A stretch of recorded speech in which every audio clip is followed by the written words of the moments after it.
dans ce type d'exercice. Et pour ceux d'entre vous, ceux et celles qui se sont inscrits pour suivre le webinaire sur Zoom, vous aurez la possibilité, si cela vous intéresse, de solliciter pour avoir un certificat, notamment si vous êtes professeur, que vous utilisez le français comme langue de travail, il y a cette possibilité. Vous avez été très nombreux à solliciter l'inscription des personnes qui sont dans différents pays. Certains d'entre vous nous suivent sur Facebook et à partir de demain, la vidéo sera disponible aussi sur Facebook. C'est la deuxième année que nous organisons ce type d'activité. L'année dernière, nous avons réuni des auteurs de la Caraïbe pour réfléchir à la littérature comme un moyen de réparer le monde de ses blessures. On était un peu plus proche de la pandémie à l'époque. Après avoir s'être intéressé à cette question de la réparation, c'est le moment de penser à quel monde les auteurs, les autrices proposent, quel monde les auteurs en tant que citoyens, citoyennes contribuent à construire. Et dans ce cadre-là aussi, quel rapport vous établissez avec la francophonie, avec les valeurs de la francophonie, l'utilisation de la langue française. Donc, je remercie vraiment très chaleureusement à Sylvie Candé, Anna-Maria Machad, Weber Charles, Gabriel Osson d'avoir accepté notre invitation. Patrick Spoman sera notre chef d'orchestre. Permettez-moi aussi de remercier mes collègues de l'AUF, sans qui rien de ça n'aurait pu se réaliser. Donc, Marie-Hélène Bachon, qui est à Montréal, Audley Chéry et Diova Pierre et William Charles, qui sont à Port-au-Prince. Donc, je passe la parole à Patrick. Je vous souhaite, je suis sûr qu'on va avoir une discussion passionnante et vous aurez la vidéo, pour ceux qui ne pourront pas suivre toute la discussion, vous aurez la vidéo sur Facebook. Merci beaucoup. Merci beaucoup, Saint-Oloneva. Merci de votre présence à ceux qui nous écoutent. Je suis ravi d'animer ce séminaire en ligne, donc à l'occasion de la Journée internationale des professeurs de français, un séminaire en ligne qui porte donc sur les manières dont la littérature peut peser sur et façonner le monde, sur aussi le rôle que peut jouer la littérature dans ce nouveau monde où les interconnexions et les échanges deviennent tous les jours plus importants et plus nombreux, et où les notions de vrai et de faux, d'une certaine manière, commencent à se vider de leur sens ou à se confondre, où parfois la littérature peut aider à remettre un certain sens ou un certain ordre dans la langue, dans l'usage de la langue. Je crois avoir compris qu'il y a quand même des gens de plusieurs continents et plusieurs pays qui nous suivent. C'est évidemment une très belle nouvelle à la fois, je pense pour un symptôme de l'intérêt qu'on peut porter à la thématique qui est très actuelle. C'est aussi un symptôme de l'importance du rayonnement de l'AUF. Et donc, je suis très heureux de participer à cet échange. Je voulais brièvement présenter donc les intervenants, les auteurs et les autrices, avant de leur laisser la parole. Je propose de commencer avec vous, Weber Charles. Vous êtes haïtien, vous êtes originaire de Port-au-Prince. Vous avez fait des études en sciences économiques avant de rejoindre cette confrérie imposante et importante que forment les auteurs haïtiens.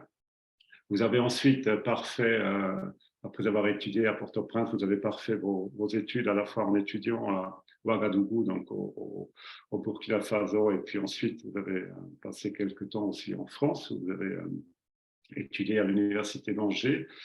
Vous êtes par ailleurs aussi un éditeur, un intellectuel qui s'exprime via des blogs ou d'autres médias.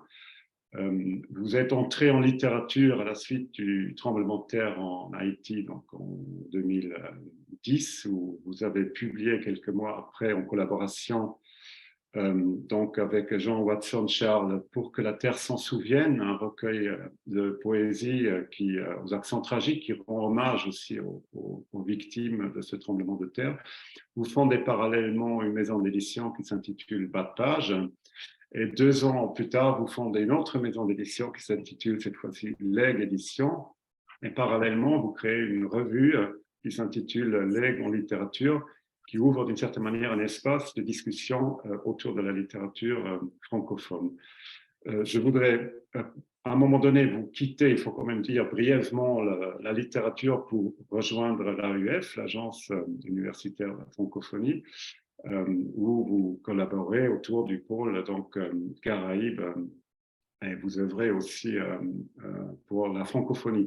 Alors, parmi vos ouvrages, les derniers ouvrages que vous avez publiés, la poésie, on pourrait citer Que l'espérance demeure, un recueil que vous avez publié, écrit à 4 mains avec Denise Bernard en 2012, Marelle, très beau titre qui paraît l'année suivante, et en 2021, Tous les arbres ont un trou dans la gorge, qui est donc paru l'année dernière. Sylvie Condé, vous êtes poète, vous êtes française, vous êtes née à Paris de mère française et de père sénégalais. Alors, vous êtes universitaire, vous êtes passé par les classes préparatoires et Louis le Grand, il me semble.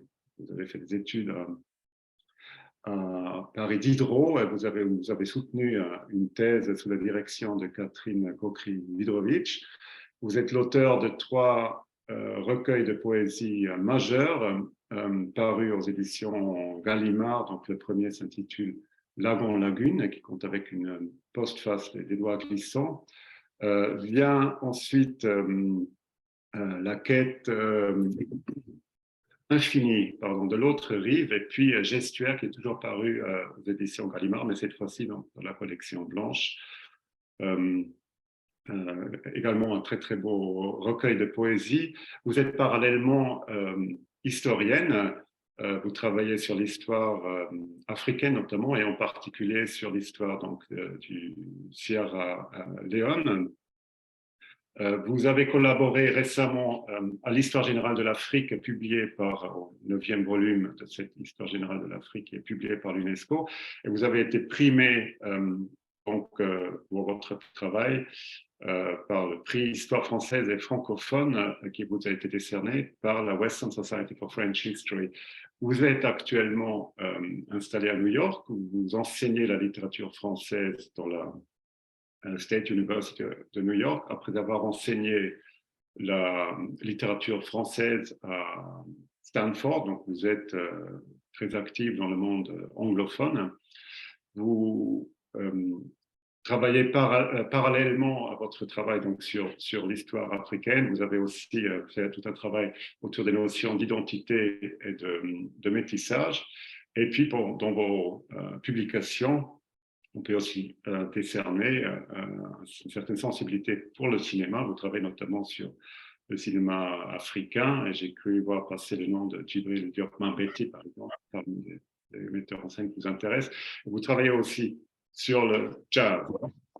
Ana Maria Machado, vous êtes brésilienne, née à Rio. Vous avez, dans votre jeunesse, fait des études d'art. Vous avez étudié à la fois au MoMA et au Musée d'art moderne à Rio.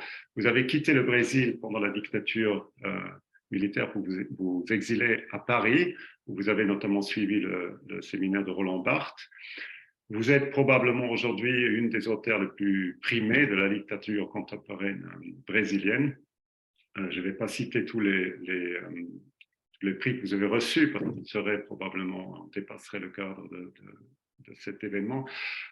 3 prix Jabuti, vous avez eu au Brésil, vous avez eu le prix Casa de las Américas à Cuba, vous avez obtenu aux Pays-Bas le prix Prince Claus.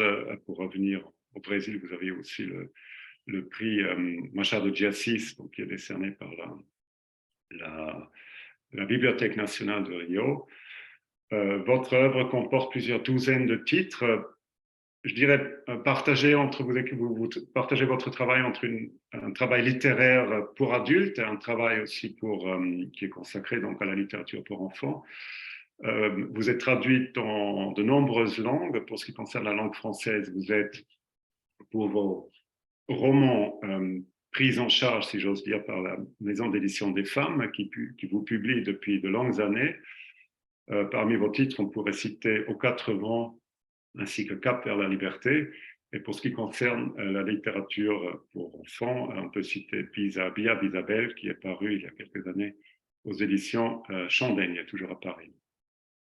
Alors, Gabriel Osson, vous aussi, vous êtes poète. Alors, j'ai fait un peu le tour. J'ai commencé par Haïti, je suis passé à New York, Anna Maria Machado est à Rio. Et puis, Gabriel Osson, là, on remonte un peu quelques milliers de kilomètres vers le nord, parce que vous êtes installé, bien que né à Port-au-Prince, vous êtes installé, vous vivez à Toronto, où vous avez travaillé pendant une dizaine d'années pour le ministère de l'Éducation.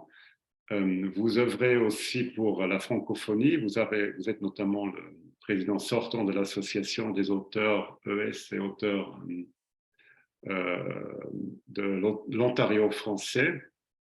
Vous animez des ateliers d'écriture. Vous avez travaillé aussi comme consultant, et puis vous animez également une émission hebdomadaire, il me semble, à la radio francophone d'Ontario. Et parallèlement, donc en tant qu'auteur, on peut citer parmi les textes que vous avez publiés Hubert le reste avec, qui a été finaliste au prix Christine Dimitriou Van Zanen. Vous avez participé au collectif Poèmes de la Résistance, qui est paru en 2020, et puis l'année dernière est paru le roman Le jour se lèvera, qui est consacré au réveil de la résistance haïtienne contre le régime Duvalier. Donc, c'est un roman historique qui se déroule dans les années 60. Parmi les publications les plus récentes, on pourrait citer Les Voix du chemin et votre recueil de poésie qui s'intitule Ici et d'ailleurs, recueil qui donc a été aussi connu une adaptation scénique, qui a connu aussi une édition musicale. Donc, il existe sous forme de deux CD qui s'intitulent D'ici et d'ailleurs, pour le premier, au bas pour ce qui concerne le second. Et ce travail nous a aussi amené à effectuer un certain nombre de performances sur les scènes, donc effectuer une tournée en France et effectuer un certain nombre de performances sur scène, pour dire que voilà, la langue poétique peut aussi connaître des transformations et des présentations sous d'autres formes. Et pour finir, je dirais donc que vous avez mentionné quand même votre travail de biographe que vous êtes en train de préparer autour de la famille de Suzanne Simon Baptiste Louverture, l'épouse de Toussaint Louverture, qui a été déportée par Napoléon en 1802 en France. Et vous revenez donc de votre voyage en France, où vous avez pu plonger dans les archives de Bayonne, de Brest, d'Aix et d'Agen, après avoir visité aussi le fort de Joux, pour donc préparer votre travail biographique. Et vous présidez par ailleurs l'association Haïti Futur Canada, qui vise à soutenir des écoles rurales en Haïti et à promouvoir l'entrepreneuriat et la culture d'Haïti. Voilà pour nos 4 intervenants. Je voudrais donc maintenant vous laisser la parole, peut-être en commençant notre discussion avec une question un peu que je voudrais poser au préalable de la discussion proprement dite autour de ce thème pétrir des mondes. Je voudrais isoler le terme de pétrir et vous poser la question si l'acte de pétrir n'est pas finalement déjà au cœur, avant de parler du rapport au monde, donc que la langue peut entretenir, si l'acte de pétrir n'est pas au cœur même de la création littéraire, en fait, dans l'acte de créer avec la langue, dans la mesure où il faut pétrir, malaxer la langue pour finalement dire ce qui n'a pas encore été dit ou faire voir ce qui n'a pas encore été vu. Voilà, je voudrais bien avoir vos réactions par rapport à cette problématique qui me paraît être au cœur même de la création, du travail créatif avec la langue. Je ne sais pas qui veut commencer. Je pourrais commencer parce que c'est effectivement une métaphore très belle, de toutes sortes de travaux qui engagent non seulement l'esprit, mais le corps, hein, et le corps tout entier. On pétrit avec les mains, mais on doit aussi trouver un équilibre du corps qui permet le mouvement. Et je suis pour ma part très sensible au geste. Et donc, dans ce geste du pétrissage, eh bien, je vois tout à fait le travail dans lequel je suis engagée de plusieurs façons. Parce qu'effectivement, il y a une pâte des mots à créer et que le pétrissage est du côté de la métamorphose, hein. On met plusieurs ingrédients ensemble et puis on en sort quelque chose de nouveau. Et l'expression me faisait penser justement à des vers de Senghor qui font référence au levain du monde, hein, comment l'Afrique va être maintenant le levain du monde. Je pense aussi, par exemple, à Jacques Roumain, hein, l'homme est le boulanger de son existence. Alors, il y a là une dimension autre qui est celle de l'éthique, hein, l'éthique de ce pétrissage, hein. Dans quelle mesure nous sommes responsables de ce que nous faisons et comment est-ce que justement l'écriture engage la vie et transforme la vie.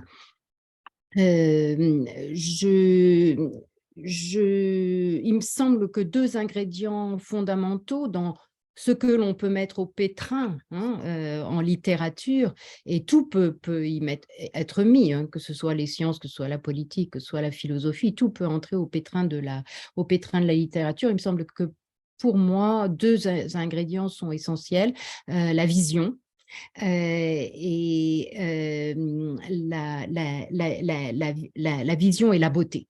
Et par là, j'annonce la couleur, je montre patte blanche, si j'ose dire, puisque je me sens assez proche du symbolisme en poésie. Enfin, je dirais un néo-symbolisme, parce que le symbolisme des poètes du 19e faisait une sorte d'auto-éloge du poète avec laquelle je ne suis pas forcément en adéquation.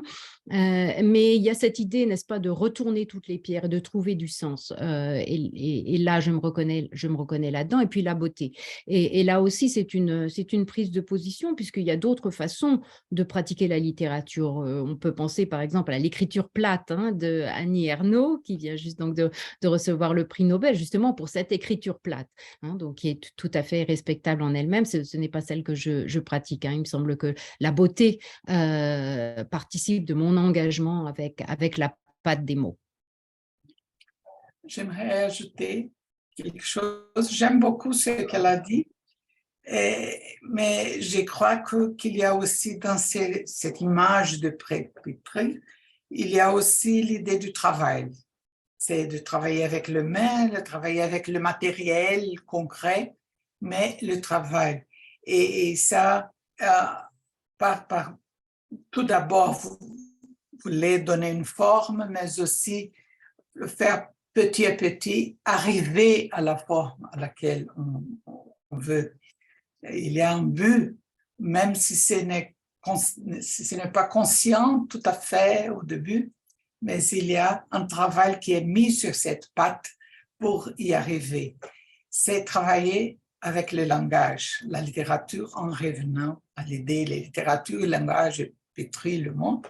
Il faut tout d'abord pétrir la littérature elle-même, le langage lui-même, pour qu'on puisse bien servir aux émotions, aux pensées, à la façon de voir le monde qu'on a comme but, d'une certaine façon.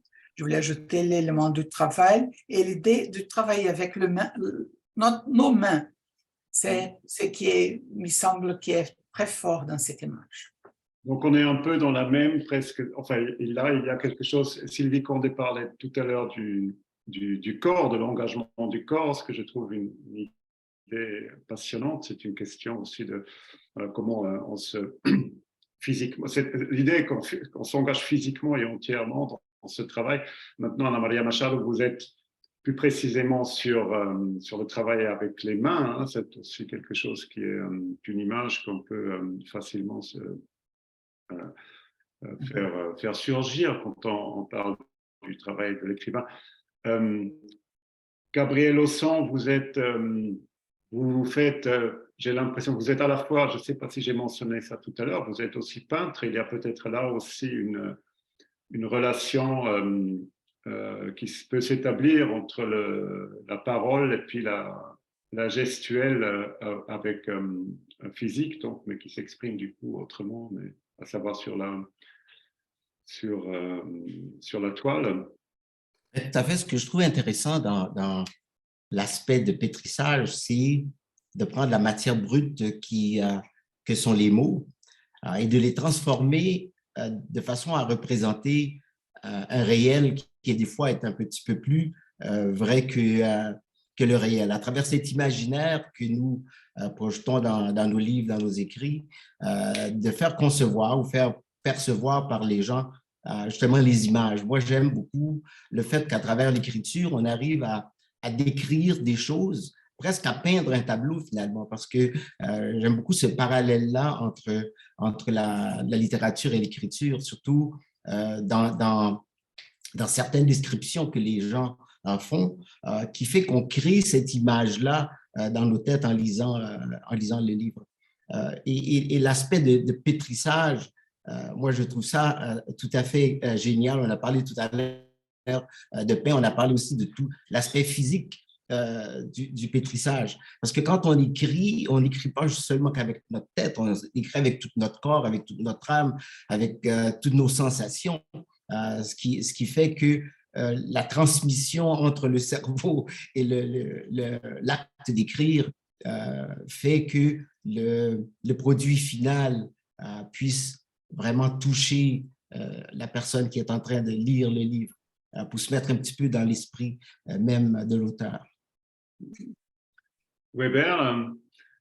Oui, tout à fait. Je partage les points de vue de Sylvie et Anna et Gabriel, effectivement. Et moi, je vais parler beaucoup plus pour les poètes, hein, donc pour ce qui concerne les poètes.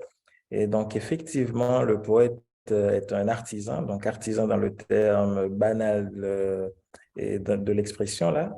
Artisan dans le sens que, et même étymologiquement, hein, le mot poème veut dire fabriquer, donc poème. Donc le poète, c'est un pétrisseur, et pétrisseur à la fois des mots, et donc on a connu des poètes qui ont été des jongleurs de mots, hein, mais aussi pétrisseurs de sentiments. Et donc tout à l'heure, Anna a parlé des émotions. Effectivement, il n'y a pas que les mots, il y a aussi les sentiments et les émotions. Et le poète, la littérature de manière générale, hein, et donc, le poète, lui, il essaie de malaxer, de pétrir également ses sentiments et de faire de faire un tout avec les mots pour produire du sens, et du sens qui peut toucher les lecteurs, donc du sens qui peut faire rêver les lecteurs. Donc, le poète, c'est un véritable artisan. Ça me fait penser à un titre d'une anthologie de Lionel Trouillot que je vais paraphraser, hein, qui dit « C'est avec main qu'on fait chanson ». Moi, je pense que c'est avec main qu'on fait poème. Donc, parce que c'est justement cela, il y a le rapport à l'écrit, il y a également le rapport à la pensée, au pétrissage. Et pour finir sur les émotions, il y a aussi un rapport à la traduction de ces émotions, parce que le poète ou l'écrivain de manière générale ne fait que traduire ce qu'il ressent. Et le travail de traduction, parfois, c'est un travail artisanal. Oui, à propos de la traduction, il y a cette phrase, je ne vais pas, mais ça me fait penser à la phrase « je n'ai qu'une langue maternelle et ce n'est pas la mienne ». C'est-à-dire, il y a cette question de ce que vous dites, ça revient au fond à se dire, voilà, il faut la saisir, la langue, il faut se la créer, il faut la produire. Elle n'est pas à notre disposition, la langue que nous parlons n'est pas celle à travers laquelle nous nous exprimons. C'est une langue qui demande à être malaxée, à être peut-être brutalisé, peut-être même aplati, pour revenir à l'exemple d'Annie Ernaux, peu importe, mais il faut la mettre en perspective, donc il faut avoir cette vision-là, comme vous l'aviez dit, Sylvie, tout à l'heure, il faut avoir cette vision et il faut transformer donc la langue, ou il faut la créer pour pouvoir servir cette vision. Maintenant, peut-être qu'on peut passer à la question du séminaire, du webinaire proprement dit, à savoir la relation entre la langue et le monde, hein, la manière de comment la langue, la littérature peut pétrir, intervenir sur le monde. Et je voulais savoir si quel est votre sentiment par rapport à la manière dont la littérature peut agir sur le monde. Est-ce que la littérature, elle peut...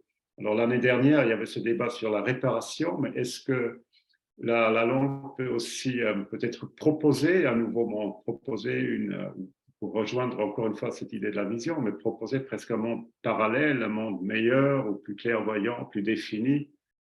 La littérature, est-ce qu'elle permet d'écarter la brume pour pouvoir saisir les vrais contours du monde? Quel est, à votre avis, le rapport que la littérature peut adopter avec ce monde qui est créé à travers les mots? Alors, je vais peut-être faire le pont avec ce que Weber disait en dernier lieu, c'est-à-dire la question de l'émotion, les mots et l'émotion. Alors, on peut se demander évidemment si on peut éprouver des émotions pour lesquelles on n'a pas de mots dans sa langue.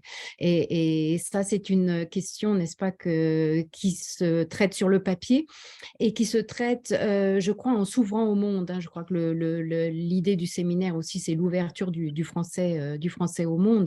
Et donc, Édouard Glissant a proposé une formule très, très, très intéressante qui est d'écrire en présence de toutes les langues du monde. Et il me semble que justement, si on fait ça, eh bien, on s'ouvre au monde et aussi on s'ouvre à de nouvelles émotions pour lesquelles on n'avait pas de mots. Je pense à des émotions qui sont perçues culturellement comme de façon complètement différente, comme la honte, par exemple. Et donc, il est très intéressant de voir comment est-ce que la honte le sentiment de honte peut être perçu dans d'autres cultures, dans d'autres langages, dans d'autres langues que le français. Et pour en revenir donc plus directement à la question que vous posiez, alors, je ne sais pas s'il y a une clarté supérieure que la littérature peut apporter au monde, mais il y a en tout cas un autre mode d'élocution. C'est-à-dire que le discours politique est le discours de l'assertion, le discours de l'affirmation. Face à ça, il me semble que le discours littéraire est le discours du tremblé, le discours de l'incertain, de la possibilité, de l'accumulation d'hypothèses.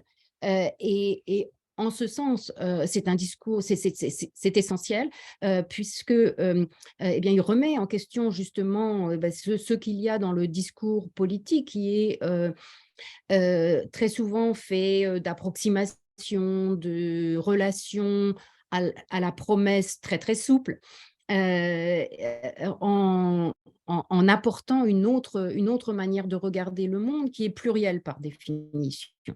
On écrit à plusieurs voix.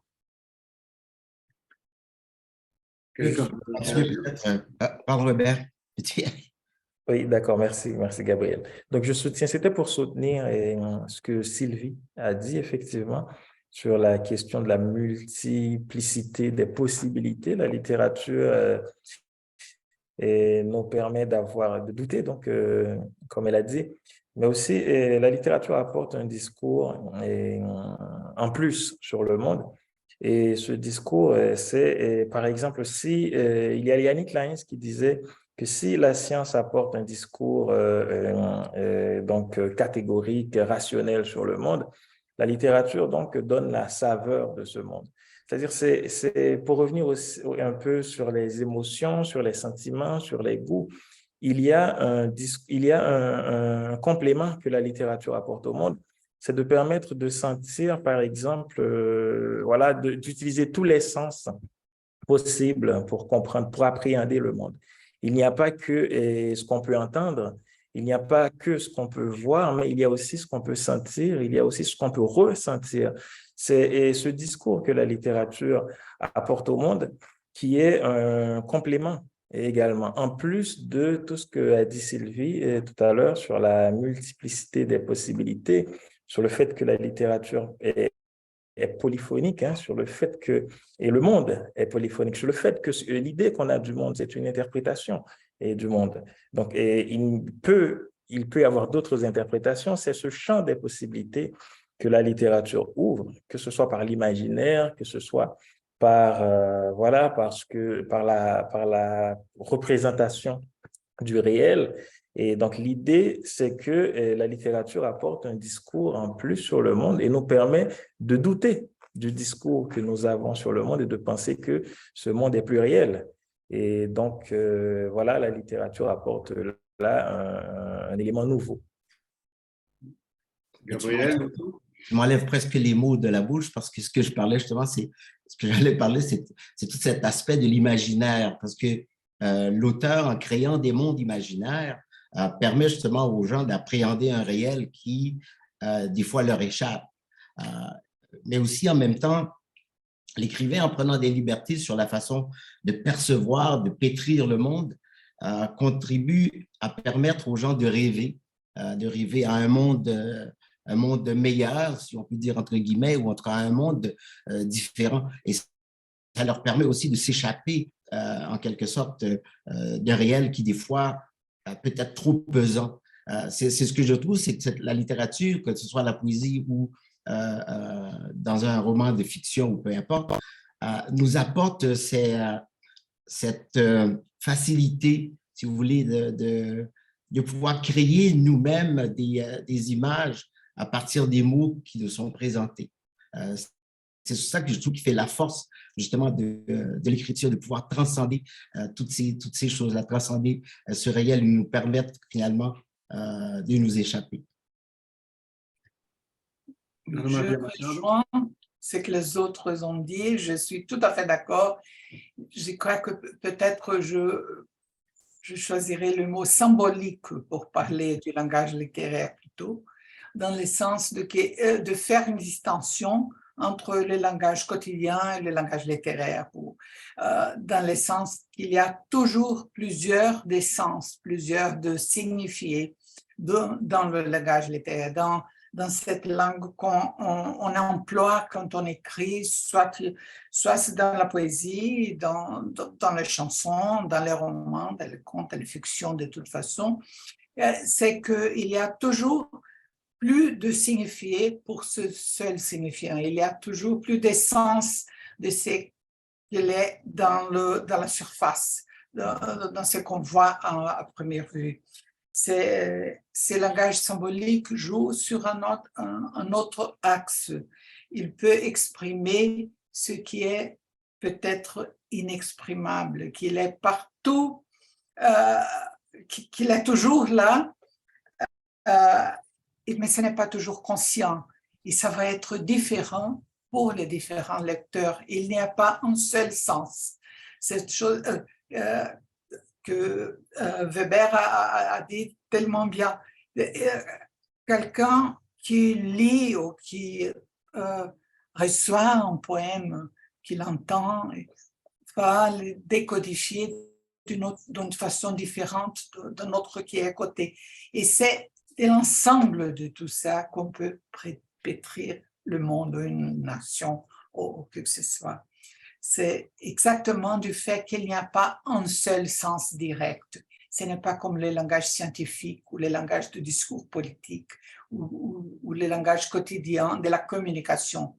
Il y a quelque chose de plus qui est plus diffus, plus flou, mais qui est là et est plus riche, plus fertile, plus potent. Les mots me manquent en français parce que ce n'est pas ma langue, mais l'idée, c'est là, et puis puissant. Si je peux juste rebondir 2 secondes, Patrick, sur ce que tu dis, Anna-Maria. Ce que j'aime beaucoup dans une des dernières phrases que tu as dites, c'est cet aspect justement de degrés multiples, de telle sorte que deux personnes vont lire le même livre, vont lire le même poème et vont avoir une interprétation différente. À Parfois, cause ce ne sont pas deux personnes, ce sont nous-mêmes, une seule personne à deux moments différents de sa vie. Aussi, ça c'est tout à fait vrai, parce que des fois, on va relire la même chose, puis on va avoir un ressenti différent. Super. Alors, si je trouve ça très intéressant. Alors, on avait Weber qui parlait de la multiplicité des sens qui peuvent émaner de l'écriture. Anna Maria Machado parle de plusieurs signifiés qui peuvent aussi émaner d'un signifiant. Vous, Sylvie Condé, vous avez parlé aussi de l'effet presque tremblé de l'écriture. En tout cas, vous opposez tous et toutes l'écriture poétique, littéraire au discours politique et à cette vraie fausse clarté, si je peux dire, d'un discours extra-littéraire. Ce que je trouve intéressant, c'est que cette multiplicité des sens, cette multiplication des signifiés, finalement, tout ça est au service tout de même. Je voudrais revenir à cette idée de la clarté, c'est-à-dire combien même, évidemment, comme vous dites, un poème peut être, même par une seule personne, être compris en fonction de l'état intérieur de cette personne de façon multiple. La force de la littérature est quand même de faire apercevoir des silhouettes qu'on n'a pas encore vues, de voir des contrastes qu'on n'a pas encore aperçus, au moment même où on lit cette multiplicité de signifiés, produit quand même, à un moment donné, une image d'une clarté qui fait qu'on reste capté par la littérature, saisi, happé par la littérature. Et je voudrais bien vous entendre sur cet apparent paradoxe qu'il y a entre cette caractéristique de l'écriture qui élargit le sens, mais qui finalement et paradoxalement produit quand même un effet qui est si poignant, si fort, parce qu'au moment même où on le reçoit, il y a quelque chose de l'ordre de la clarté quand même qui se produit pour les lecteurs. Alors, pour moi, j'ai quelques réserves par rapport à la notion de clarté, parce que, bon, à cause de Descartes, hein, les idées claires, on s'aperçoit que très souvent, ce qui est simple a le défaut de sa qualité, c'est-à-dire que c'est inexact. Et puis, bon, j'ai quand même été très influencée donc, par la réflexion en retour d'Édouard Glissant sur le droit à l'opacité, hein, qui est importante aussi. Alors, je ne sais pas, peut-être ici, c'est juste un débat de mots. Moi, je verrais plutôt des clés. Je crois que la littérature donne des clés et donne à voir différemment, donne à voir autrement. Par exemple, la temporalité. Alors qu'on s'imagine, alors qu'on nous enseigne, n'est-ce pas, que la temporalité, eh bien, elle est linéaire et d'où l'idée du progrès continu. Eh bien, la littérature, au contraire, nous montre le temps comme un serpent. Le temps a des anneaux. Et les événements se lovent les uns entre les autres. Ce n'est pas que l'histoire se répète, mais c'est que les temporalités se lovent les unes entre les autres. Et ce que la littérature peut faire, c'est montrer ces nœuds, ces points ou de pliage, n'est-ce pas, du temps.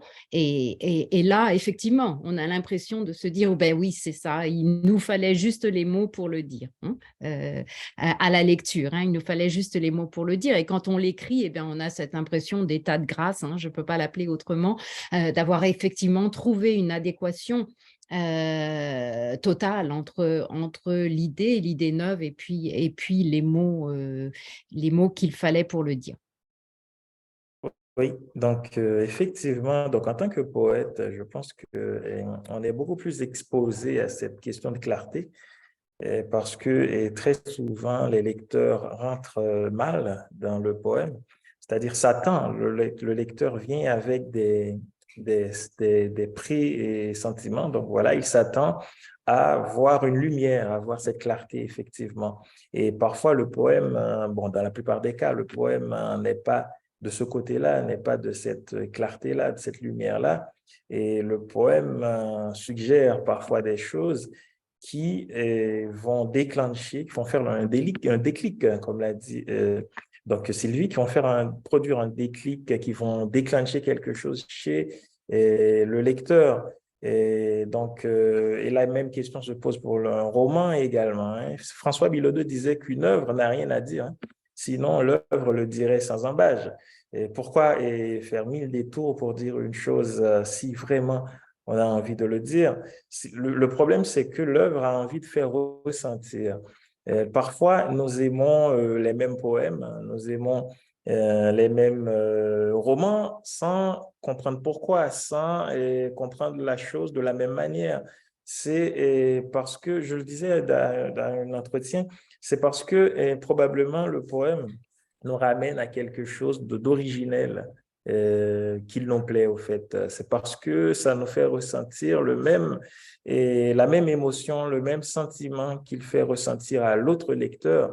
C'est pour ça que le poème plaît et donc à ces lecteurs-là. Donc ce n'est pas parce que le poème fait voir une lumière, ce n'est pas parce que le poème est clair, et ce n'est pas parce que le poème interprète le monde. Hein. Et Socrate parlait non pas Socrate, pardon, Aristote parlait de la mimesis je pense qu'on en est là aussi avec la question de pétrir le monde, d'imiter le monde. Donc Aristote parlait de la mimesis dans sa poétique pour dire que l'artiste, le poète, le dramaturge, et dans son travail, imite le monde, imite le réel. Au fait, je pense que imiter le réel, non pas pour le recréer, c'est-à-dire proposer des idées claires, hein, mais plutôt pour faire ressentir la diversité de ce réel, la richesse qu'il y a dans ce réel qui ne se limite pas à ce que l'on voit, mais qui s'étend à ce que l'on ressent également. Anna Maria Machado, vous êtes surtout romancière, on a entendu beaucoup de poètes. Est-ce que pour vous, en tant que romancière narrative, disons, est-ce que les problèmes ou les questions se posent de la même manière? Est-ce que vous cherchez le même tremblay dans votre prose? C'est très pareil. Ce n'est pas au niveau de chaque mot, mais les unités sont différentes, mais les phénomènes, c'est le même, je crois. Ce n'est pas une question de clarté, mais de lumière, d'éclat qui sort de l'œuvre d'une certaine façon, et que vous avez parlé de clarté, pas nous, parce que je crois que c'est la clarté de la lecture. Quand on lit, chacun de nous, quand nous lisons, on peut avoir des moments de clarté, parfois avec une œuvre qui est différente du moment de clarté qu'un autre lecteur aurait, et que c'est différent de nous-mêmes à un autre moment de notre vie. C'est un peu ça, c'est une étincelle, un peu comme ça, mais ce n'est pas une clarté qui reste pour toujours, pour nous illuminer comment en faire pour toute la vie. Je crois que cette idée de polysémie est toujours là pour le roman, pour la fiction, pour le conte, pour le poème, pour le théâtre. Shakespeare continue à nous illuminer, Racine et les Grecs que nous avons mentionnés ici, d'une façon nouvelle à chaque moment. C'est étonnant ce que Freud a pu faire avec Édipe, par exemple, et c'était une clarté pour lui qui venait de 2000 ans ou 3000 ans avant. C'est toujours une autre façon de lire et le langage littéraire permet. Oui, je suis évidemment d'accord. Quand je parle de clarté, c'est peut-être une question presque sonore. C'est un son qui se produit quand on entend quelque chose et au moment même, ce son résonne. Il est d'une pureté, d'une clarté. Je pensais aussi, j'avais tout à l'heure... Cette pureté de vision, cette pureté de compréhension à ces moments de reconnaissance dans ces textes, d'ouverture. Mais ensuite, c'est une autre chose. Alors maintenant, je voudrais, si ça vous va, passer à J'avais tout à l'heure en tête aussi, en pensant aux questions qu'on va discuter, cette phrase de Nabokov, je crois qu'elle est dans Speak Memory, en fait, dans L'autre rivage, où il parle à un moment donné, lui, il donne cette image de la littérature qui, à un moment donné, laisse apercevoir le monde lorsque le brouillard se lève, mettons. C'est une phrase particulière dans un livre particulier, mais je me suis rappelé de cette question du brouillard qui se lève en relation avec l'époque quand même contemporaine qui est extraordinairement marquée par cette confusion justement du vrai et du faux, du réel, du irréel au surréel. Parfois, quand on regarde le monde, sans doute, il y a 30 ans, on l'avait déjà dit pareil, mais il me semble qu'aujourd'hui, et c'est quand même aussi, on parle de la littérature, pas seulement de façon générale, mais aussi de ce que peut pétrir la littérature aujourd'hui, au moment où nous parlons. Et il me semble que cette invasion que certains politiques aux États-Unis appellent les faits alternatifs, ce qu'on appelle les fake news par ailleurs, etc., au moment où toutes ces notions, pas seulement les notions, mais envahissent, donc ces fausses nouvelles envahissent l'espace public et nos perceptions, est-ce que la littérature peut fournir, on parlait tout à l'heure de clés, de fournir une réponse ou une alternative, peut-être au fait alternative. Moi, je pourrais dire une chose, pardon. Non, allez, vas-y. Non, je pourrais dire une chose, c'est que un monde sans littérature, on parle tout à l'heure qui manque d'éclat, c'est un monde, d'après moi, qui est voué quelque part à l'échec. Dans ce sens, la littérature nous permet justement de sortir de ce monde de fake news pour nous amener vers un réel qui est plus réel finalement que le réel. Dans un monde où on voit beaucoup plus les ombres, c'est certain qu'on a besoin de cet aspect lumineux pour un peu sortir de notre cadre de tous les jours. Sinon, on est pris dans une espèce de carcan. La langue, en se transformant, en se muant au contact des continents, au contact des gens qui le parlent, nous permet de sortir de tout ça. Je ne sais pas si je fais comprendre exactement ce que j'essaie de dire. C'est dans le sens que il faut, en mettant les auteurs au centre de ce qui se passe, on arrive à créer justement ce monde différent. Donc, une sorte d'agora presque, où on peut aussi dire qu'il faut revaloriser, peut-être faire, ou autrement dit, la parole de l'auteur est peut-être effectivement plus cruciale que jamais. Donc, dans ce sens-là, ce serait effectivement une alternative à des discours ambiants qui, comme on disait tout à l'heure, sous prétexte de clarté, finalement, sont extraordinairement peu clairs ou extrêmement simplifiés et qui ne traduisent que finalement, qui ne portent qu'un monde extrêmement simplifié. Donc, c'est un plaidoyer pour, au fond, la complexité. Quand tu parles d'agora, c'est d'avoir ce genre de dialogue ou ce genre de forum où on permet d'échanger des idées, où on permet aussi d'apporter une vision du monde qui peut être différente justement du monde qui est totalement noir, où on voit seulement ce qui n'est pas beau, alors que la beauté existe même au milieu des plus grands chaos. Oui, là, effectivement, là, tu réponds un peu à ce que disait Sylvie tout à l'heure quand elle parlait Sylvie Condé, les deux premières notions que vous aviez posées, que je trouve extrêmement fortes, c'est la vision et la beauté. Là, on est un peu on revient un peu sur ces notions-là dans la mesure où c'est peut-être là aussi où il y a une véritable richesse qui peut nous protéger ou qui peut faire face, qui peut nous permettre de faire face à... C'est une question très, très difficile, puisqu'on pourrait se dire que fake news et littérature, tout ça, c'est de la fiction. Mais je crois qu'il y a une différence fondamentale, et la différence, elle est à deux niveaux. La première, c'est l'intention poétique. Quelle est l'intention du texte? Est-ce que l'intention, c'est de faire mal, c'est de pousser un agenda politique limité? Voilà, ça c'est le fake news. La littérature a des buts autrement amples et autrement plus complexes que cela. Et deuxièmement, effectivement, Gabriel parlait d'agora, je crois.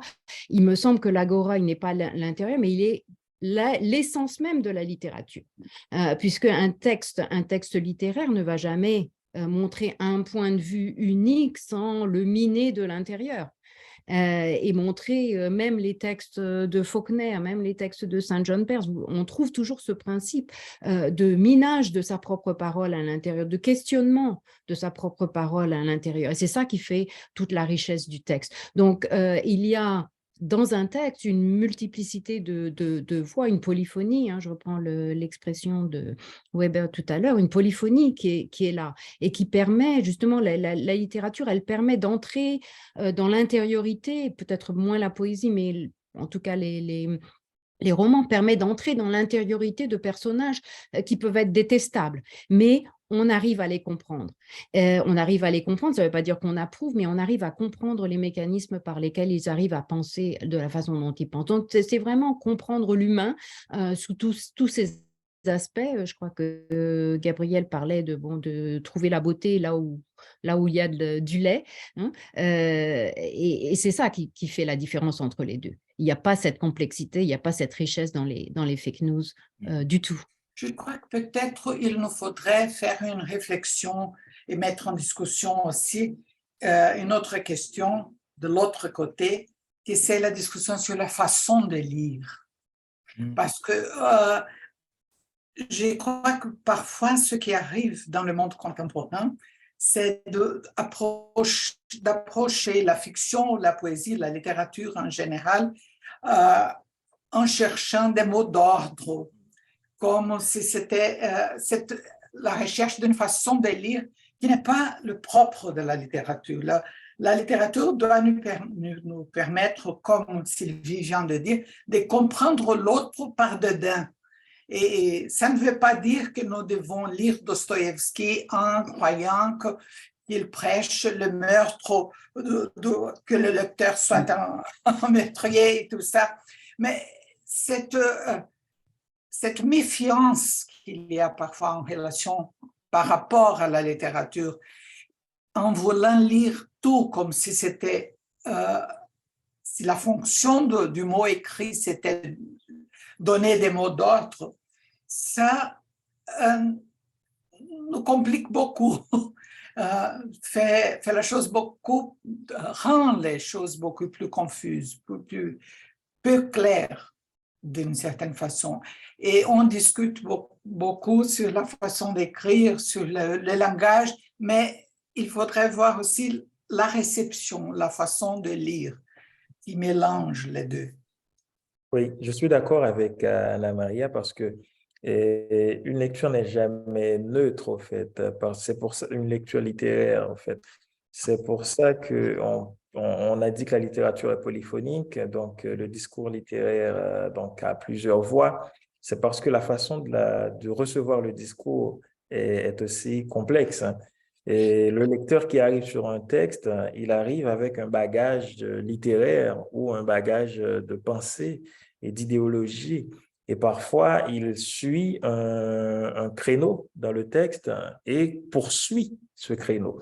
Donc, c'est-à-dire qu'il suit une idée, poursuit cette idée et essaie étant donné qu'il est dans un roman, par exemple, où il y a plusieurs personnages c'est un monde, c'est totalement un monde où il peut trouver le méchant et s'identifier au méchant et poursuit sa lecture, où il trouve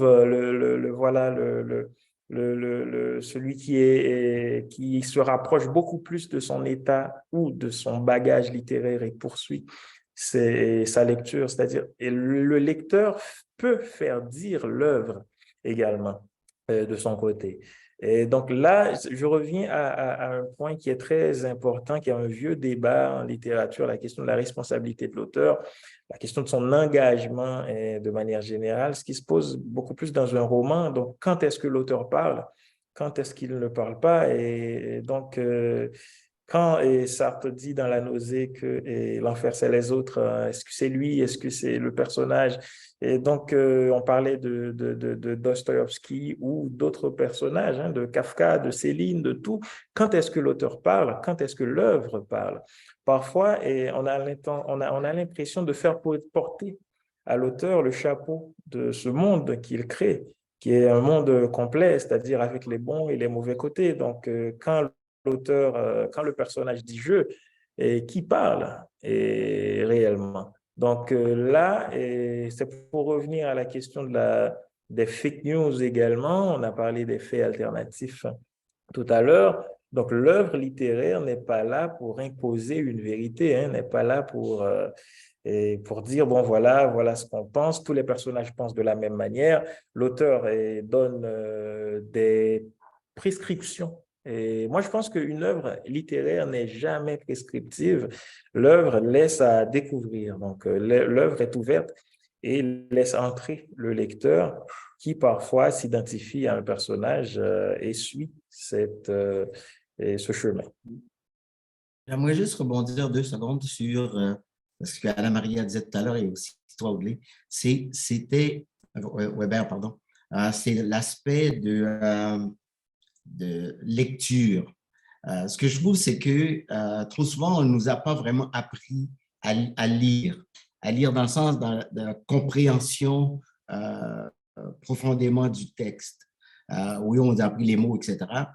Mais de dépasser le premier degré souvent.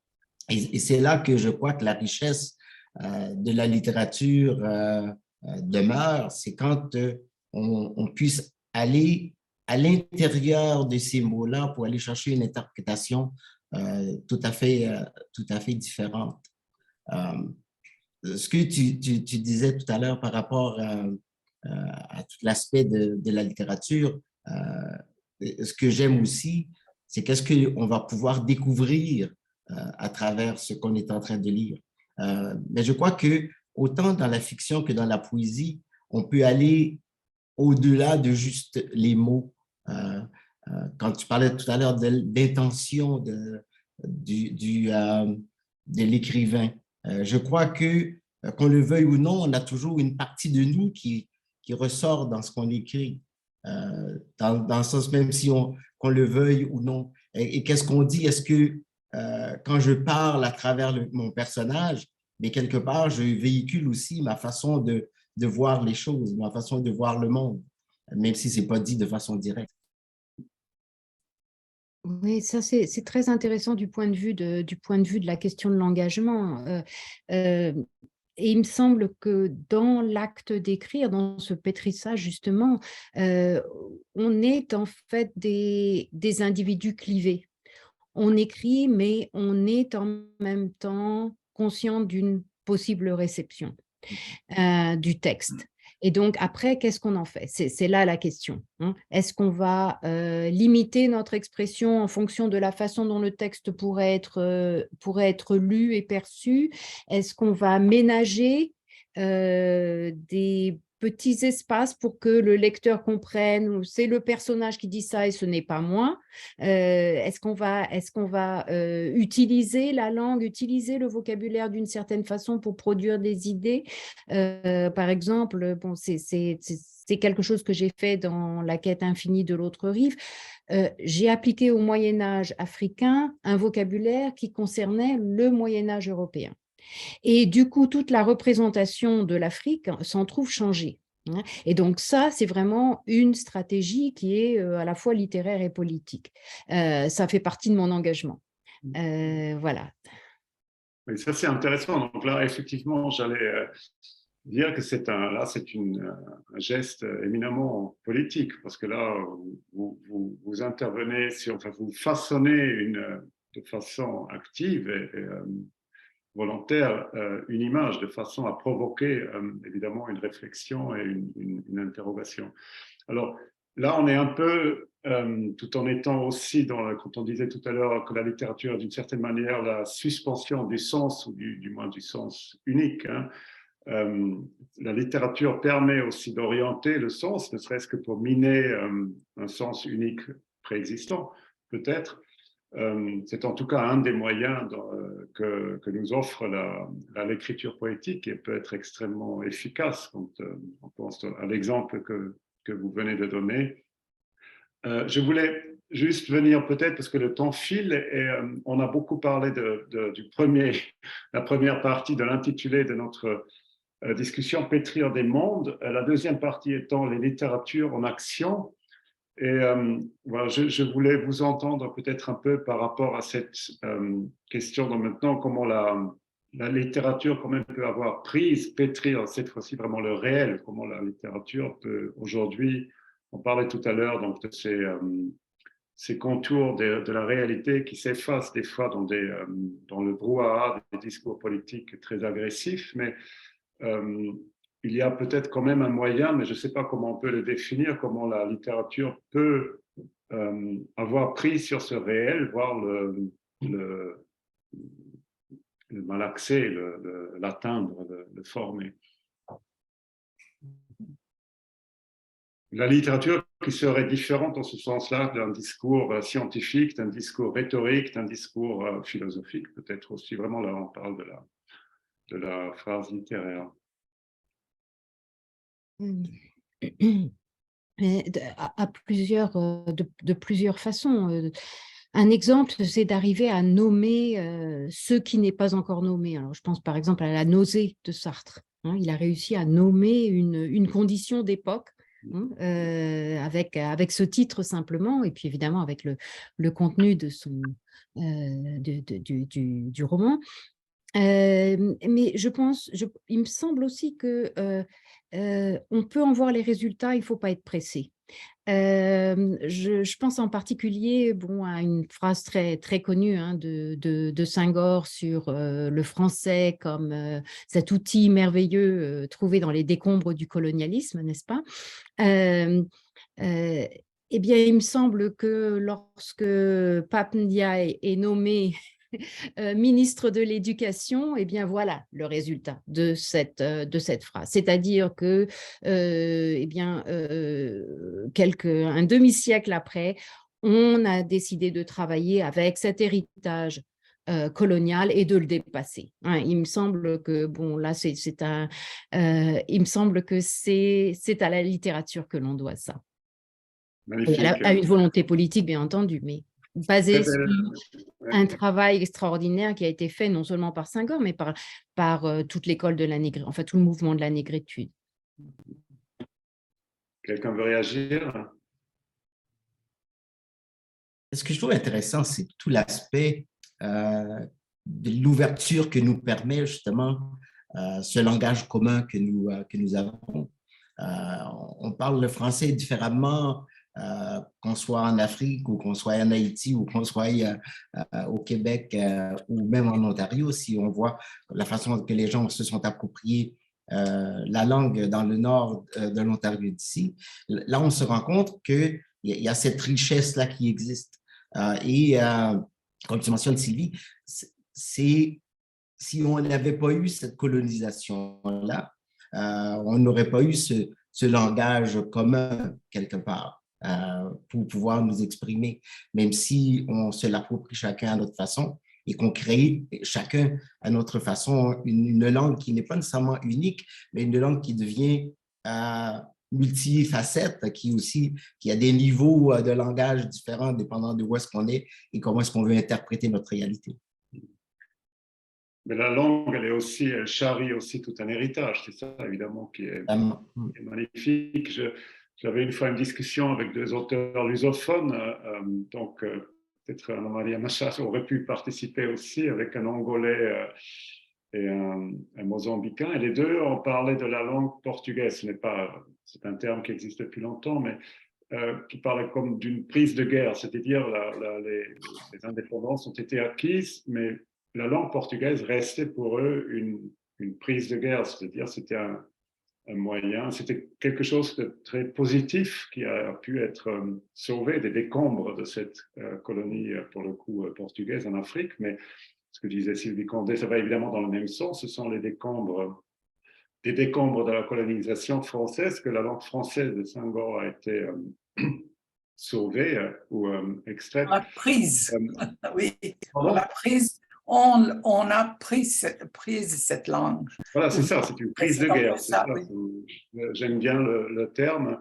Et ça nous mène évidemment à une autre question, c'est ça, alors vous l'avez déjà un peu, Gabriel, esquissé, en quoi cet espace en commun qu'on peut comment dire, cet espace commun que nous offre la langue française, qui nous est en commun, en quoi cet espace peut-il être peut-être utile pour, encore une fois, je reviens à cette idée qui un peu présidait cette discussion, à savoir la création d'un monde alternatif, un monde actuel, comment la langue française peut permettre la création d'une vision nouvelle, peut-être d'un présent autre, langue française, donc qui véhicule à la fois les souvenirs, enfin les mémoires haïtiennes, canadiennes, françaises, sénégalaises, etc. Est-ce que c'est une chance, c'est une opportunité, cette langue, aujourd'hui? Je pense que de par la diversité des populations qui parlent le français, et donc, c'est-à-dire ça produit une littérature extrêmement riche, hein. Donc, il y a toute la littérature de l'Afrique de l'Ouest, il y a toute la littérature, voilà, de la France, de la Belgique, mais aussi d'Haïti. Haïti, Donc, j'allais dire tout à voilà. l'heure. Voilà, donc ça permet de créer, ça permet donc de donner une diversité de mondes possibles, hein, puisque, comme on l'a dit, donc la littérature permet de créer des mondes, de nouveaux mondes, et donc on en a beaucoup plus quand elle est diverse et riche et beaucoup plus riche. Donc, la langue française, au-delà des traductions qu'il peut y avoir des œuvres, par exemple, de la littérature brésilienne, la littérature russe ou autre. Et donc, la littérature française, je pense, referme beaucoup d'imaginaire, hein, de monde et dans lequel le lecteur se sent bien, parce qu'au fait, il ne faut pas oublier, on a parlé de la littérature en action tout à l'heure. Il ne faut pas oublier aussi que le lecteur voudrait se sentir bien, aimerait trouver un monde dans lequel il se sent bien. Et parfois, ce monde n'existe que dans des livres. Moi, tout jeune, hein, j'avais donc comme l'impression que les personnages des romans de Balzac, hein, sa fameuse comédie humaine, étaient mes voisins. Et que voilà, les personnages de Zola étaient mes voisins. Donc, en fait, je vivais la littérature de cette manière-là. Donc là, on a parlé aujourd'hui beaucoup plus de la littérature dans son rapport au monde, mais on n'a pas parlé du rapport que le lecteur a avec la littérature qui constitue son monde. Moi, et dans ma carrière de lecteur, si je peux parler ainsi, parce que j'étais critique littéraire ou novelliste, donc c'était mon job de lire des livres. Donc, je me réfugiais beaucoup dans ces livres pour pouvoir trouver justement ce monde alternatif, ce monde, ces personnages qui reviennent. Là, j'ai parlé des romans de Balzac et de Zola parce qu'à chaque fois, les personnages reviennent, hein. J'avais quand même hâte, hein, de revoir le personnage dans un autre livre. Donc, c'est comme si on avait développé un certain rapport d'amitié, de connivence, on va dire. Donc là, il faut aussi également parler de ce monde-là, du monde du lecteur, non pas du monde réel, du monde dans lequel le lecteur se réfugie pour se sentir bien. Parce qu'au fait, la littérature permet également aux lecteurs, voilà, de trouver un monde dans lequel ils trouvent leur réconfort. Peut-être peut-on dire la même chose que Sylvie Condé disait tout à l'heure au sujet de l'écriture. Il ne faut pas être pressé, et finalement, c'est peut-être ça aussi le lieu où on peut lire, c'est peut-être aussi le moment on peut ralentir et où on peut percevoir le monde à un rythme différent. C'est peut-être finalement le même mouvement et la même différence entre vitesse et lenteur qui peut s'instaurer pour également les lecteurs. Alors, je ne sais pas, on peut peut-être, soit on peut continuer, mais j'ai aussi quelques questions qui commencent à tomber. On peut aussi ouvrir le débat avec les auditeurs et voir si on peut prendre quelques questions. Il y avait notamment une question qui vient de me parvenir, qui pose la question, puisque la poésie et le roman reviennent incessamment dans vos langages, pensez-vous que les autres écrits, essais, journalisme, à l'œuvre sur le continent ou ailleurs, seraient dépossédés de ce pouvoir de pétrissage? C'est une question qui parvient. Peut-être que vous voulez réagir là-dessus. Je pense que malheureusement, certains auteurs n'ont pas la liberté, et des auteurs littéraires là, et dans la question, il a parlé beaucoup plus voilà, d'essais ou de textes journalistiques. Donc là, on a plutôt parlé de la littérature, des textes littéraires de création, que ce soit de la poésie, que ce soit de la fiction, beaucoup plus que, par exemple, qu'un essai.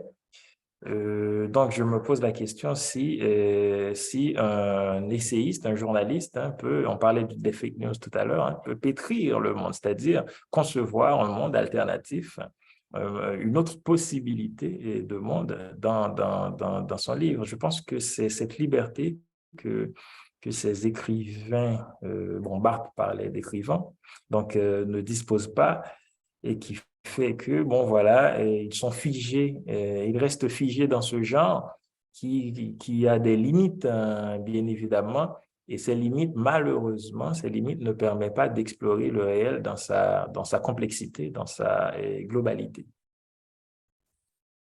Je crois que le seul temps où le journaliste peut se permettre d'être critique dans ce sens, c'est quand il émet son opinion. Mais quand le journaliste joue son rôle de rapporteur, il n'a pas le choix que de transmettre ce qu'il a vu, ce qu'il a entendu, sans nécessairement changer ou interpréter ce réel-là. Oui, je pense effectivement, il y a peut-être après dans la presse, il y a toujours des interstices, il y a des espaces sur les pages culturelles ou dans les colonnes d'opinion, il y a toujours des espaces où une autre écriture, une autre pensée peut se développer. Et je pense que ce serait une autre discussion qui serait aussi tout à fait intéressante. Mais j'ai trouvé la question tomber à propos dans la mesure où quand je vous ai brièvement et sans doute de façon très incomplète présenté, je me suis dit en lisant un peu vos biographies, vous avez tous aussi un autre rapport à l'écriture, qu'il soit institutionnel, par exemple, ou universitaire pour Sylvie Condé, institutionnel à travers l'Académie pour Maria Machado. Weber, vous êtes aussi éditeur. Gabriel, vous êtes aussi performeur, donc il y a toujours ce que j'ai trouvé intéressant, c'est que vous avez à la fois une pratique créatrice immédiate, dans le sens premier de l'écriture créatrice, mais vous avez aussi un autre rapport. Je pense que vous avez une partie de votre quotidien et aussi en contact avec d'autres dispositifs de circulation de la parole. Et, donc, il y a là aussi peut-être d'autres expériences dont vous pouvez faire part. Oui, je pourrais parler de la mienne, puisque bon, je suis à la fois historienne et poète, avec des méthodologies qui sont qui pourraient paraître opposées, mais qui en fait ne le sont pas forcément. C'est-à-dire qu'on a un rapport à la vérité dans le sens des faits, un rapport aux faits qui est différent. Hein. En tant qu'historien, eh bien, on doit coller aux faits et on doit garder une objectivité, la plus grande objectivité possible. On doit se mettre des garde-fous contre nos propres tentations, justement, tentation d'être subjectif. Mais en même temps, il y a une espèce de complémentarité. Par exemple, La quête infinie de l'autre rive, encore une fois, je l'ai écrit à propos d'un texte que j'ai trouvé dans un recueil de sources médiévales sur le Mali, sources arabes sur le Mali médiéval. Et donc, il y avait une anecdote parmi d'autres qui m'a absolument fascinée et qui ne constituait pas un épisode historique. Hein. Il s'agit de l'interview donc de Mansa Moussa au Caire par le gouverneur du Caire, donc en 1325, lorsque Mansa Moussa fait son pèlerinage à la Mecque. C'est le même récit, hein, c'est un petit peu la façon dont on faisait l'histoire, hein, à une certaine époque. Le récit est repris par d'autres historiens, mais en fait, il n'y a qu'un récit unique. Donc, en histoire, ça ne constitue pas une vérité historique. Il faut au moins deux sources qui ne soient pas liées concernant le même épisode ou le même personnage pour établir la vérité historique. Mais pour le poète, quel manne, puisqu'il n'y a pas d'archives. Et à ce moment-là, je peux m'emparer donc de ce personnage d'Aboubacar II qui était évoqué au cours de l'entretien, et en faire ce que je veux. Donc il y a cette complémentarité. Et puis, il y a aussi quelque chose de très, très intéressant. Je me suis intéressée récemment aux travaux de Jablonka, hein, sur l'écriture en histoire. Hein, et il fait ressortir de façon fort intéressante que l'histoire est à la fois science sociale et science humaine. Et donc, il y a une façon d'écrire l'histoire qui est une belle écriture, hein, une écriture qui est travaillée. Hein, et donc, on fait de l'histoire, on produit de l'histoire en l'écrivant, hein, vraiment au travers de l'écriture. Et donc, ce n'est pas simplement de rapporter, hein, de façon des faits et des données, mais il y a, hein, ce pétrissage aussi qui intervient quelque part, avec bien sûr des garde-fous, hein, qui sont autres que ceux qu'on peut trouver en fiction. Encore qu'en fiction, en littérature, on arrive à une vérité, hein, poétique, mais d'une autre façon, avec d'autres contrats d'écriture et d'autres contrats de lecture, je crois. Alors, il y a une autre question qui vient d'une professeure de français langue étrangère de l'université Marta Abreu de las Villas, donc c'est une université cubaine, qui demande quelles sont, selon vous, les contributions de la littérature à la société actuelle et notamment à l'éducation. Moi, généralement, je n'aime pas les questions de contribution, hein, qu'apporte la littérature concrètement. Et voilà, mais de manière générale, c'est pour un peu, parce que tout à l'heure, on a parlé, et Sylvie tout à l'heure a donné l'exemple de la patience, hein, pour avoir les résultats. Et en littérature, a parlé de la question du rapport que pourrait avoir l'œuvre de Senghor et des résultats, par exemple, qu'on aurait aujourd'hui. Et moi, je dirais qu'une première chose, c'est que la littérature c'est quelque chose qui attendrit. Et la littérature, c'est quelque chose qui fait ressentir à l'autre, qui humanise, au fait, la première chose. La littérature humanise. Et moi, je pense que même les méchants n'ont jamais lu de poème.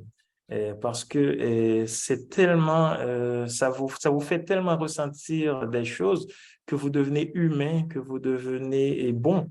Et donc là, c'est une première chose. S'il y a eu un premier, quelque chose qu'on peut considérer comme un mérite de la littérature, c'est d'humaniser les hommes, de les attendrir, de faire en sorte de revenir à ce que je disais au début, de revenir à ce point originel, hein, parce qu'il se trouve en nous quelque part un point originel hein, qui fait que nous revenons de la même source.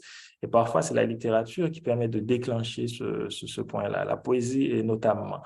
Donc ça, c'est une première chose qui n'est pas concrète. J'espère ne pas décevoir donc le professeur. Une deuxième chose qui peut être concrète également, c'est toute la littérature, hein, dans le sens banal du terme, donc tous les livres que la littérature permet, surtout pour l'éducation, donc permet aux lecteurs, aux étudiants d'avoir toute la diversité et de monde que la littérature permet aux étudiants en éducation, par exemple, d'avoir, et le voyage qu'il leur permet de faire, donc sans jamais visiter, par exemple, l'Afrique de l'Ouest. Hein, si on lit les écrivains de l'Afrique de l'Ouest, on peut entrer dans l'environnement et dans les actualités de ce pays-là. Et la littérature permet de voyager, donc de voyager, de connaître, de découvrir, de faire découvrir des mondes.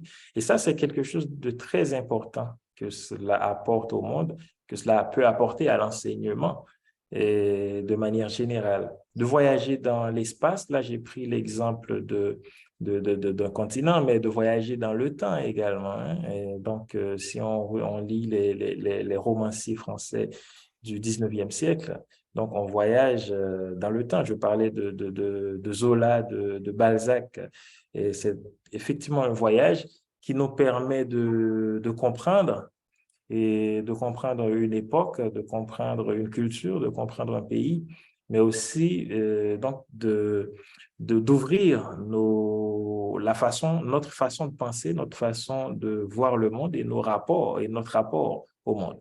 Ce sont des mérites de la littérature. Moi, je ne peux pas vous dire, par exemple, que la littérature permet d'augmenter le PIB d'un pays, mais bon, voilà, on est sur un territoire voilà, sensible, et dans le sens qu'on est sur un territoire qui est assez loin du concret, mais plus proche de l'humain. Voilà.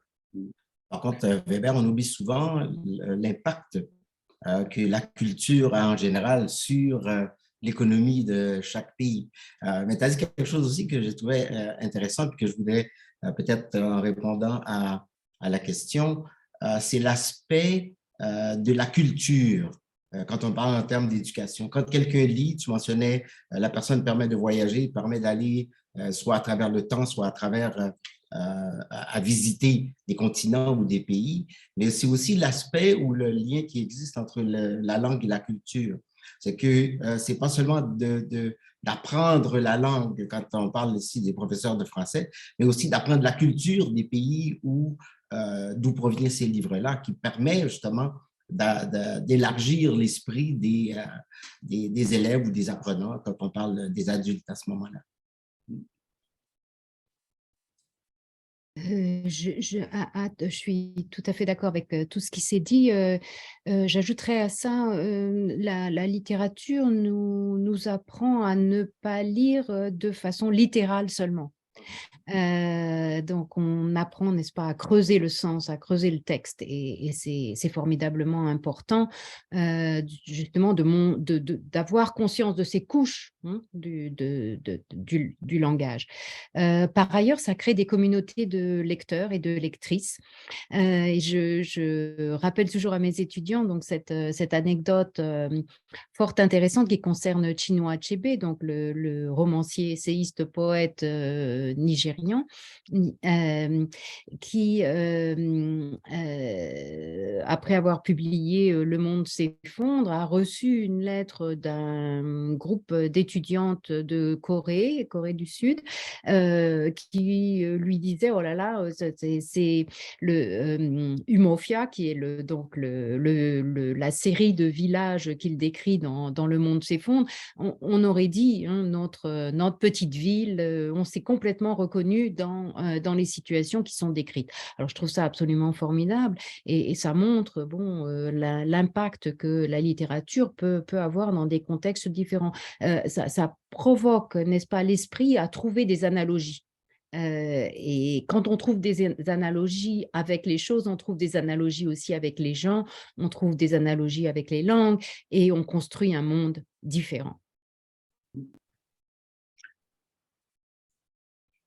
très bien plaidoyer. Donc, encore une fois, pour la complexité, on pourrait aussi, pour répondre à la fois à ce que vous venez de dire, Sylvie, aussi Weber, ce qu'il disait, c'est à contrario, on peut dire que justement la censure, l'interdiction de la littérature, c'est aussi évidemment une prise de position contre la complexité, contre l'ouverture et contre une autre lecture du monde. C'est-à-dire, c'était peut-être là aussi où la littérature devient suspecte. Et à partir du moment où elle est suspecte, elle peut être écartée de l'espace en commun. Il y a plusieurs contributions aussi qui s'appuient sur la coïncidence entre la proximité de la journée internationale des professeurs français pour poser la question suivante. Quel est l'apport de la poésie pour les apprenants du français? Quelles recommandations feriez-vous aux professeurs de français pour susciter l'intérêt de leurs étudiants envers les littératures francophones et mieux intégrer la poésie au parcours des étudiantes et étudiants? Donc, ce sont des questions très concrètes finalement. Moi, je suis, j'aime beaucoup, je suis pas, enfin, c'est un point de vue qui n'est pas toujours partagé, mais j'aime beaucoup les anthologies. J'aime beaucoup les anthologies parce que ça permet justement de s'initier à une diversité de textes et ensuite, si on s'intéresse, d'aller voir, d'aller creuser, d'aller chercher les recueils. Alors, il me semble que de proposer aux étudiants des anthologies leur permet de faire ce cheminement. Donc, on peut travailler ensemble sur certains textes. On a des niveaux de langue qui sont différents, des niveaux de complexité linguistique qui sont différentes en fonction des niveaux de la classe. Et puis ensuite, on permet donc cette autonomie du lecteur ou de la lectrice d'aller plus loin et d'aller chercher d'autres recueils.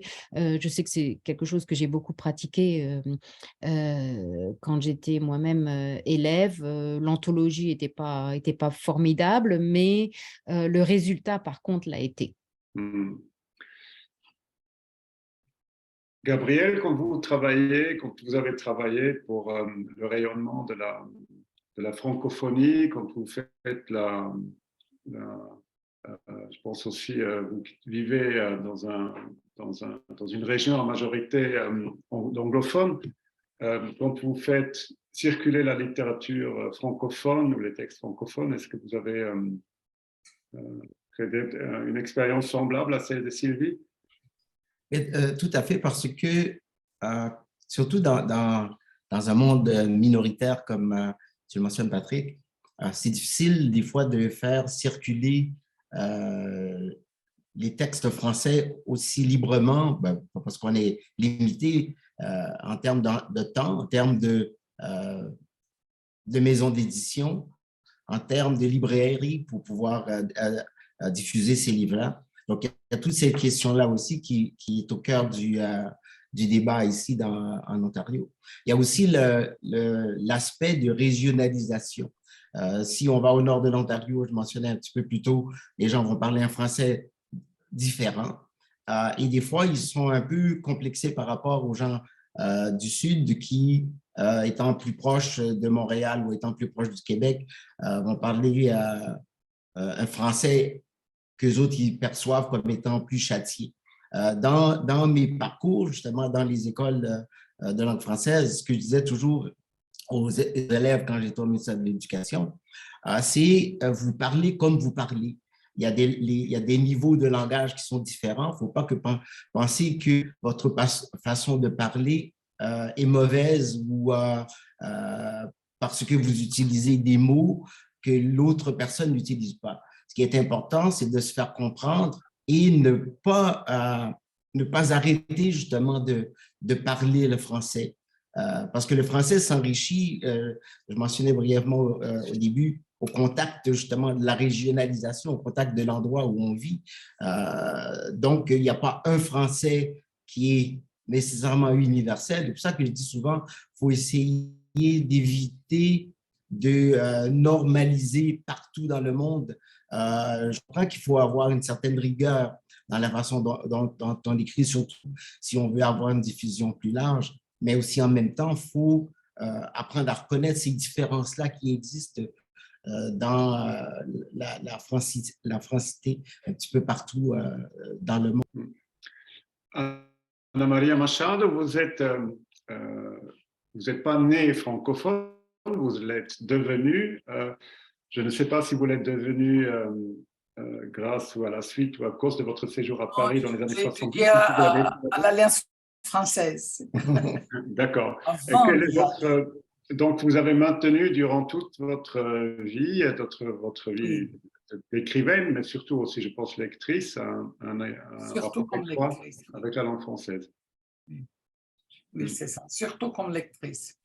Je n'ai pas beaucoup d'occasions d'en parler. Et quel est votre... j'imagine que c'est un enrichissement aussi de pouvoir participer Ah oui, bien sûr. Bien sûr. Et je suis tout à fait d'accord avec Sylvie. Je crois que les anthologies sont très, très importantes. Elles étaient importantes pour moi. Et j'ai donné des classes de portugais à des élèves anglais. Et je sais que les anthologies étaient importantes. Je crois que les anthologies sont un outil très important dans l'apprentissage d'une langue ou l'enseignement. Maintenant, je vois que le temps est malheureusement écoulé. Il passe vite. Hein. Il est déjà ici à Paris 19h31. Donc, sur la côte ouest, il doit être 13h30. Chez Ana Maria Machado, il est 14h30, il me semble. C'est ça aussi ce qui est formidable quand on peut faire circuler la parole, encore une fois évidemment française, à travers l'Atlantique, disons. Donc, je propose, si vous voulez, Weber, si vous voulez aussi intervenir par rapport à cette question, sinon on va peut-être s'apprêter à conclure. Oui, non, je vous laisse conclure. Et effectivement, ce que j'allais dire sur l'apprentissage, ça concerne les anthologies, mais aussi il ne faut pas s'attendre il ne faut pas avoir trop d'attentes par rapport aux poèmes. Et pour les étudiantes françaises, c'est parfois déroutant. Et ça dépend du niveau de lire les poèmes, mais il ne faut pas avoir beaucoup d'attentes sur la compréhension. Hein. Je comprends que quand vous lisez La terre est bleue comme une orange de Éluard, c'est déroutant, mais il ne faut pas avoir d'attente sur la compréhension dans le sens sémantique du terme, mais sur la perception, sur ce que vous ressentez en lisant cette phrase. Merci beaucoup. Ça pourrait être une belle conclusion. Effectivement, être vaillant dans la compréhension, être lent dans la construction et l'écriture. Il y avait quelques très belles phrases dans cet échange, quelques belles notions qui ont émergé et que je voudrais rappeler très brièvement.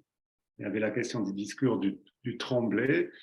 Il y avait l'importance du fait de nommer les choses et en même temps de ne pas être pressé.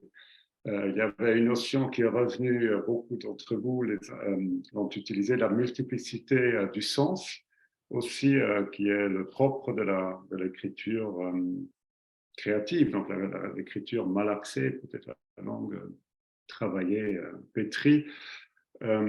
La symbolique aussi qui donne une autre ouverture à l'expression que l'expression purement factuelle.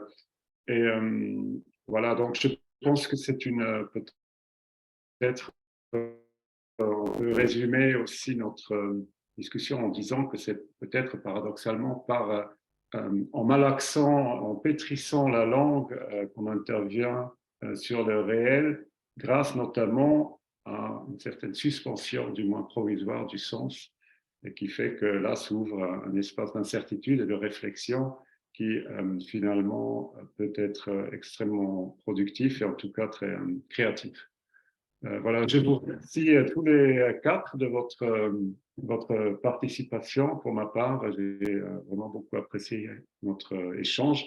Et donc, pour les auditeurs et les auditrices, rappelez que cet échange sera très brièvement mis en ligne. Donc, pour ceux qui sont venus peut-être un peu, qui ont raté le début, en ligne à partir de demain, je crois, il sera accessible à tous ceux via la page Facebook de l'AUF. Merci beaucoup. Merci beaucoup. Merci beaucoup, Patrick. Merci, Oui. Annie-Maria, Sylvie et Weber. Au revoir.